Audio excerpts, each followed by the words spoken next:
MDH ಚನ masala. ಈಗ ಕಡಲೆ ಇರಲಿ, ಹಲಸಂಡೆ ಬೀಜ, ಕಪ್ಪು ಕಡಲೆ ಅಥವಾ ಬಿಳಿ ಕಡಲೆ, ಎಲ್ಲವೂ ಸ್ವಾದಿಷ್ಟವಾಗುತ್ತೆ. MDH. Bigg Boss winner Gilli ಹುಟ್ಟೂರಿನಲ್ಲಿ ವಿಜಯೋತ್ಸವ, ಅಭಿಮಾನಿಗಳ ಸಂಭ್ರಮ. ಊರಿಗೆ ಬಂದು ಗಿಲ್ಲಿ ಮನೆಗೆ ಬಾರದೆ ವಾಪಸ್ ತೆರಳಿದ್ಯಾಕೆ? ಗಿಲ್ಲಿ ಬಡವ ಅಲ್ಲ, ಭ್ರಮೆಯಲ್ಲಿ ಬದುಕಬೇಡಿ ಎಂದ ಅಶ್ವಿನಿ ಗೌಡ. ಬಡವ ಅಂತ ಎಲ್ಲಿಯೂ ಹೇಳಿಲ್ಲ ಅಂತ ಅಶ್ವಿನಿಗೆ ಗಿಲ್ಲಿ ನಟ ಪಂಚ್. ಈ ಸುದ್ದಿಯನ್ನು ನೋಡೋಣ. ಗಿಲ್ಲಿ ಕ್ರೇಜ್ ನ್ಯೂಸ್ ಟಾಪ್ನಲ್ಲಿ. ಬಿಗ್ ಬಾಸ್ ಸೀಸನ್ 12ರ ಟ್ರೋಫಿ ಗೆದ್ದು ಬಂದ ಪಳಾರ್ ಗಿಲ್ಲಿಗೆ ಸಕ್ಕರೆ ನಾಡು ಮಂಡ್ಯದ ಜನ ಅದ್ದೂರಿ ಸ್ವಾಗತ ಕೋರಿದ್ದಾರೆ. ಮಂಡ್ಯಕ್ಕೆ ಕಾಲಿಡ್ತಿದ್ದಂತೆ ಮದ್ದೂರಿನ ಟಿಬಿ ಸರ್ಕಲ್ನಲ್ಲಿ ಬೃಹತ್ ಸೇಬಿನ ಹಾರ ಹಾಕಿ ಅಭಿಮಾನಿಗಳು ಬರಮಾಡಿಕೊಂಡ್ರು. ಕೆಎಂ ದೊಡ್ಡಿಯಲ್ಲಿ ಗಿಲ್ಲಿ ನಟ ಮೆರವಣಿಗೆ ನಡೆಸಿದ್ರು. ಈ ವೇಳೆ ಗಿಲ್ಲಿ ಜೊತೆ ಫೋಟೋ ತೆಗೆಸಿಕೊಳ್ಳಲು ಫ್ಯಾನ್ಸ್ ಮುಗಿಬಿದ್ರು. ಬಳಿಕ ಮಳವಳ್ಳಿಗೆ ಎಂಟ್ರಿ ಕೊಟ್ಟ ಗಿಲ್ಲಿ ದಂಡಿನ ಮಾರಮ್ಮ ದೇವಿಗೆ ವಿಶೇಷ ಪೂಜೆ ಸಲ್ಲಿಸಿ ಸೀದಾ ಸ್ವಗ್ರಾಮದವರೆಗೆ ತೆರೆದ ವಾಹನದಲ್ಲಿ ಮೆರವಣಿಗೆಯಲ್ಲಿ ಸಾಗಿದ್ರು. ಬಿಗ್ ಬಾಸ್ ಗೆದ್ದ ಬಳಿಕ ಮೊದಲ ಬಾರಿಗೆ ಹುಟ್ಟೂರಿಗೆ ಹೊರಟ ಗಿಲ್ಲಿಗೆ ರಸ್ತೆಯುದ್ದಕ್ಕೂ ಅಭಿಮಾನಿಗಳು ಅದ್ದೂರಿ ಸ್ವಾಗತ ಕೋರಿದ್ದಾರೆ. ದಡದಪುರದಲ್ಲಿ ಗಿಲ್ಲಿ ನಟನ ಸ್ವಾಗತಿಸಲು ಸಂಬಂಧಿಕರು ಮನೆ ಮುಂದೆ ಸಗಣಿ ಸಾರಿಸಿ ರಂಗೋಲಿ ಹಾಕಿದ್ರು. ಗಿಲ್ಲಿ ಜೊತೆ ಫೋಟೋ ತೆಗೆಸಿಕೊಳ್ಳಲು ಫ್ಯಾನ್ಸ್ ಮುಗಿಬಿದ್ದಿದ್ರು. ಗಿಲ್ಲಿ ಅಭಿಮಾನಿಗಳನ್ನ ನಿಯಂತ್ರಿಸಲು ಪೊಲೀಸರು ಹರಸಾಹಸ ಪಡಬೇಕಾಯಿತು. ಅಭಿಮಾನಿ ಸಾಗರ ಕಂಡು ಗಿಲ್ಲಿ ಮೂಕವಿಸ್ಮಿತರಾಗಿದ್ರು. ಬಿಗ್ ಬಾಸ್ ವಿನ್ನರ್ ಗಿಲ್ಲಿ ನಟನಿಗೆ ಹುಟ್ಟೂರು ದಡದಪುರದಲ್ಲಿ ಅದ್ದೂರಿ ಸ್ವಾಗತವೇ ಸಿಕ್ತು. ಗಿಲ್ಲಿ ನಟನ ಮನೆ ಬಳಿ ಅಭಿಮಾನಿಗಳು ಕಿಕ್ಕಿರಿದು ಜಮಾಯಿಸಿದ್ರು. ಗಿಲ್ಲಿ ನಟನನ್ನ ನೋಡಲು ಬೆಳಗ್ಗೆಯಿಂದಲೇ ಕಾದು ನಿಂತಿದ್ರು. ಇದನ್ನ ತಿಳಿದ ಗಿಲ್ಲಿ ಗ್ರಾಮದ ಬಸವೇಶ್ವರ ದೇಗುಲದವರೆಗೆ ಮೆರವಣಿಗೆ ನಡೆಸಿ ಅಲ್ಲಿಂದ ಸೀದಾ ಬೆಂಗಳೂರಿಗೆ ವಾಪಸ್ ತೆರಳಿದ್ರು. ಬಿಗ್ ಬಾಸ್ ವಿನ್ನರ್ ಗಿಲ್ಲಿನ ನೋಡೋಕೆ ಮನೆ ಬಳಿಯೂ ಸಾಕಷ್ಟು ಜನ ಜಮಾಯಿಸಿದ್ರು. ಗಿಲ್ಲಿ ನಟನ ಟ್ಯಾಟೂ ಹಾಕಿಸಿಕೊಂಡಿರುವ ಅಭಿಮಾನಿ ಬಿಗ್ ಬಾಸ್ ವಿನ್ನರ್ ಜೊತೆ ಫೋಟೋ ಕ್ಲಿಕ್ಕಿಸಿಕೊಳ್ಳಲು ಕಾದು ಕುಳಿತಿದ್ರು. ತಮ್ಮ ಮಗನನ್ನ ನೋಡೋದಕ್ಕೆ ಬಂದಿದ್ದ ಅಭಿಮಾನಿಗಳನ್ನ ಕಂಡು ಪೋಷಕರ ಖುಷಿಗೆ ಪಾರವೇ ಇರಲಿಲ್ಲ. ಗಿಲ್ಲಿ ನಟ ಬಡವ ಅಲ್ಲ, ಆ ರೀತಿ ಭ್ರಮೆಯಲ್ಲಿ ಬದುಕಬೇಡಿ.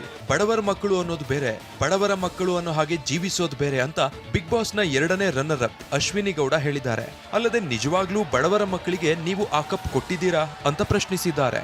ಗಿಲ್ಲಿ ಬಡವ ಅಂತ ಅನ್ಕೊಂಡು ಅವ್ನು ಏನು ಬೇರೆ ಕಂಟೆಸ್ಟೆಂಟ್ಸ್ನ ನೋಡ್ಕೊಂಡು ಬಂದಲ್ಲ ಆಟ ಆಡ್ತಿದ್ದ, ಬಡವ್ರ ಮಕ್ಳು ಗೆಲ್ಲಬೇಕು ಎಲ್ಲ ಹೇಳ್ತಾ ಇದ್ರಂತೆ.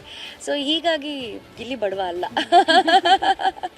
ಸೊ ಹಾಗಾಗಿ ಆ ರೀತಿ ಎಲ್ಲ ಭ್ರಮೇಲಿ ದಯವಿಟ್ಟು ಬದುಕಬೇಡಿ. ನಿಜವಾದ ಈಗ ಎಲ್ಲರೂ ಹೇಳ್ತಾರೆ ಬಡವ್ರ ಮಕ್ಕಳು ಗೆಲ್ಲಬೇಕು, ಇದೇನೋ ಬೇರೆ ಏನೇನೋ ಆಗಿದೆ ಹೊರಗಡೆ. ಬಟ್ ನಮ್ಮನ್ನು ಪ್ರಶ್ನೆ ಮಾಡ್ಕೋಬೇಕಲ್ವಾ, ಇದು ನಿಜಾನಾ? ಇದು ವ್ಯಕ್ತಿತ್ವಗಳ ಆಟ ಅಂತ ಆದಾಗ ಹಾಗಾದರೆ ನೀವು ಬಡವ್ರ ಮಕ್ಕಳು ಅಂತ ಹೇಳಿ ನೀವು ಅದು ಟ್ಯಾಗ್ಲೈನ್ ಕೊಡುವಾಗ ನಿಜವಾಗ್ಲೂ ಬಡವ್ರ ಮಕ್ಕಳಿಗೆ ನೀವು ಆ ಕಪ್ಪನ್ನು ಕೊಟ್ಟಿದ್ದೀರಾ? ಆ ಸಾರ್ಥಕತೆ ಇದು ನಿಮ್ಮಲ್ಲಿ ಇದೆಯಾ? ಹಾಗಾದರೆ ಬಡವ್ರ ಮಕ್ಕಳು ಅನ್ನೋದು ಬೇರೆ, ಬಡವ್ರ ಮಕ್ಕಳು ಅನ್ನೋ ಹಾಗೆ ನಟನೆ ಮಾಡಿಕೊಂಡು ಜೀವಿಸೋದು ಬೇರೆ. ಇದಕ್ಕೆ ತುಂಬಾ ವ್ಯತ್ಯಾಸ ಇದೆ. ನಾನು ಬಡವ ಅಂತ ಎಲ್ಲಿಯೂ ಹೇಳಿಲ್ಲ ಎಂದು ಅಶ್ವಿನಿ ಗೌಡಗೆ ಗಿಲ್ಲಿ ನಟ ತಿರುಗೇಟ್ ನೀಡಿದ್ದಾರೆ. ಮಂಡ್ಯದ ದಡದಪುರದಲ್ಲಿ ಮಾತನಾಡಿದ ಅವರು, ಬನಿಯನ್ ಹಾಕಿದ್ದನ್ನ ನೋಡಿ ಬಡವ ಅನ್ನೋಕ್ಕಾಗಲ್ಲ, ನಾನು ನಿಜವಾಗ್ಲೂ ಶ್ರೀಮಂತನೇ, ನಾನು ಜನರನ್ನ ಸಂಪಾದಿಸಿರೋ ಶ್ರೀಮಂತ ಎಂದು ಅಶ್ವಿನಿ ಮಾತಿಗೆ ಮಾತಲ್ಲೇ ಗಿಲ್ಲಿ ನಟ ಪಂಚ್ ಕೊಟ್ರು. ನಾನು ಯಾವತ್ತೂ ನಾನು ಬಡವ ಅಂತ ಹೇಳ್ಕನಿಲ್ಲ ಮೇಡಮ್, ಹೇಳ್ಕನಿಲ್ಲ ಅಣ್ಣ. ಆಮೇಲೆ ಇನ್ನೊಂದು, ನಾನು ಬನೀನ್ ಹಾಕಂದ್ರಿಂದನೋ ಇದ್ರೆ ಅದು ನೋಡ್ಬಿಟ್ಟು ಬಡವ ಅಂತ ಹೇಳೋಕ್ಕಾಗಲ್ಲ. ಯಾಕೆ ಶ್ರೀಮಂತರು ಬನೀನ್ ಹಾಕೋದ್ವಾ, ಶ್ರೀಮಂತರು ನೈಟ್ ಪ್ಯಾಂಟ್ ಹಾಕಲ್ವಾ, ಚಡ್ಡಿ ಹಾಕಲ್ವಾ? ಅಣ್ಣ ನಿಜವಾಗ್ಲೂ ನಾನು ಶ್ರೀಮಂತ ಅಣ್ಣ. ಇಷ್ಟೊಂದು ಜನರು ಪ್ರೀತಿ ಸಂಪಾದನೆ ಮಾಡಿದ್ದೀನಲ್ಲ ಅಣ್ಣ, ನಿಜವಾಗ್ಲೂ ನಾನು ಶ್ರೀಮಂತನೇ ಅಣ್ಣ, ಸತ್ಯವಾಗ್ಲೂ ಶ್ರೀಮಂತ. ಅದೊಂದು ಮಾತ್ರ ಹೇಳ್ಬಲ್ಲೆ.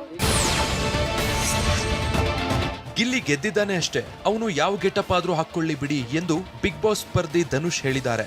ಬೆಂಗಳೂರಲ್ಲಿ ಮಾತಾಡಿದ ಅವರು, ಗಿಲ್ಲಿ ಗೆದ್ದಾಗಿದೆ ಅಷ್ಟೇ, ಬಡವ ಆದ್ರೇನು ಶ್ರೀಮಂತ ಆದ್ರೇನು, ಗಿಲ್ಲಿ ಗೆಲುವು ನನಗೆ ಖುಷಿ ಇದೆ ಅಂತಂದ್ರು. ಗೆದ್ದಿದ್ದಾನೆ ಅಷ್ಟೇ, ಅವ್ನು ಗೆಲುವನ್ನು ಅವ್ನು ಎಂಜಾಯ್ ಮಾಡಕ್ ಬಿಡಿ, ಅದ್ರ ಬಗ್ಗೆ ಏನು ಮಾತಾಡೋದು ನಾನು. ಅವ್ನು ಗೆದ್ದವನೇ, ಅವ್ನ ಪಾಡಿಗೆ ಅವನವನೇ, ಅವ್ನು ನನ್ನ ತಂಟೆಗೆ ಗೊತ್ತಲ್ಲ, ನಾನು ಅವನ ತಂಟೆಗೆ ಹೋಗ್ತಾ ಇಲ್ಲ. ಬಿಗ್ ಬಾಸ್ ಸ್ಪರ್ಧೆ ಬಗ್ಗೆಯೂ ಅಶ್ವಿನಿ ಗೌಡ ಕಿಡಿಕಾರಿದ್ದಾರೆ. ಬೆಂಗಳೂರಲ್ಲಿ ಮಾತನಾಡಿದ ಅವರು, ಈ ರೀತಿ ಮಾಡೋ ಹಾಗಿದ್ರೆ ನಮ್ಮನ್ನು ಯಾಕೆ ಕರೆಸಬೇಕಿತ್ತು ಅಂತ ಸ್ಪರ್ಧೆ ಆಯೋಜಕರ ಬಗ್ಗೆಯೂ ಕಿಡಿಕಾರಿದ್ದಾರೆ. ಇದು ಕಾಮಿಡಿ ಶೋ ಅಲ್ಲ. ಬಿಗ್ ಬಾಸ್ ಒಂದು ವ್ಯಕ್ತಿತ್ವದ ಆಟ.